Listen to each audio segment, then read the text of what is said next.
Good afternoon. I'm Brian Reagan. This is Tyler Kelly. And we're coming to you with Midday Meditations. Today we're in Isaiah 24, verses 4 through 6. Tyler? The earth mourns and fades away. The world languishes and fades away. The haughty people of the earth languish. The earth is also defiled under its inhabitants, because they have transgressed the laws, changed the ordinance, broken the everlasting covenant. Therefore the curse has devoured the earth, and those who dwell in it are desolate. Therefore the inhabitants of the earth are burned, and few men are left. All right. So we have the justification for the judgment. And Tyler, if you'll get Galatians chapter 3, verses 13 through 18 in just a minute. I want to talk about this. They've broken the everlasting covenant. You go back to 1 Chronicles 16, starting at verse 14 through 19, it says, "He is the Lord our God. His judgments are in all the earth. Remember his covenant forever, the word which he commanded for 1,000 generations. He made it with Abraham, his oath to Isaac, and he confirmed it to Jacob for a statute, to Israel an everlasting covenant, saying, to you I will give the land of Canaan as an allotment of your inheritance, when you were few in number, indeed very few, and strangers in it." And so this covenant that was everlasting was the covenant in Abraham. Now go on ahead and read that section out of Galatians, Tyler. And what chapter and verse? It was 3 verse 12 through 19.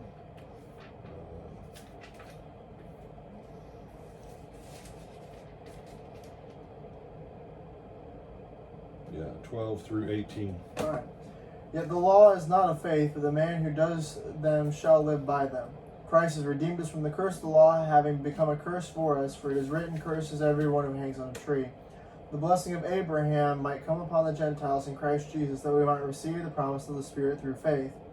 Brethren, I speak in the manner of men. Though it is only a man's covenant, yet if it is confirmed, no one annuls it or adds to it.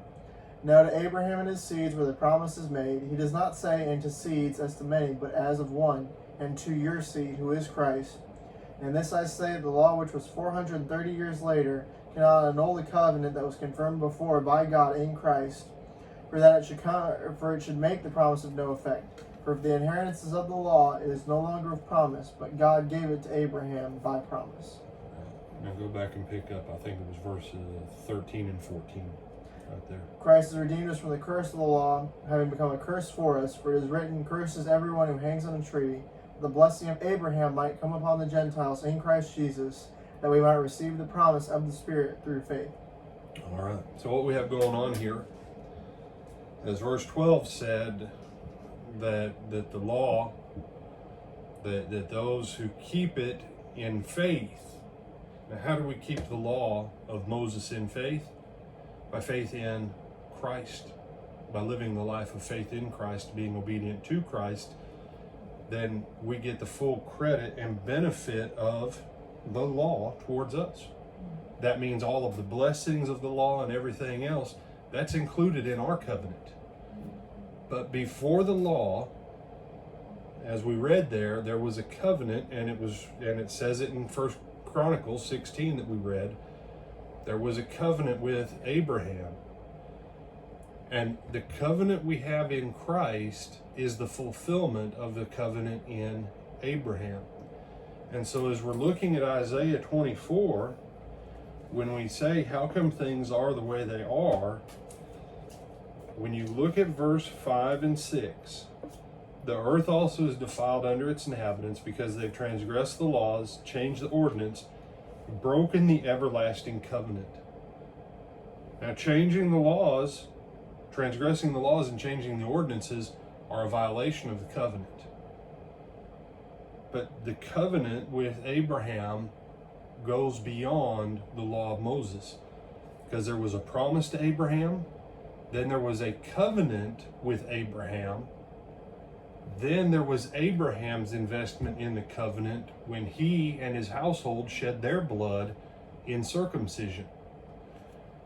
God gave a promise, then he confirmed that promise with an oath and covenant.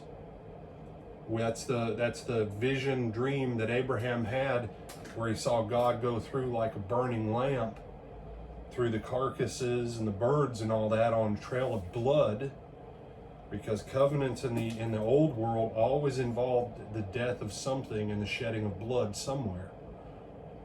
That was God confirming his covenant.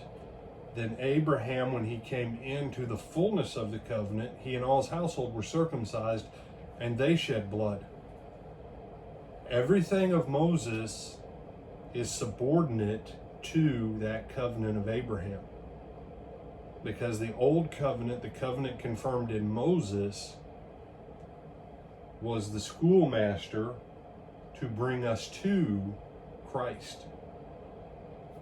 And so when someone says, how come things are the way they are?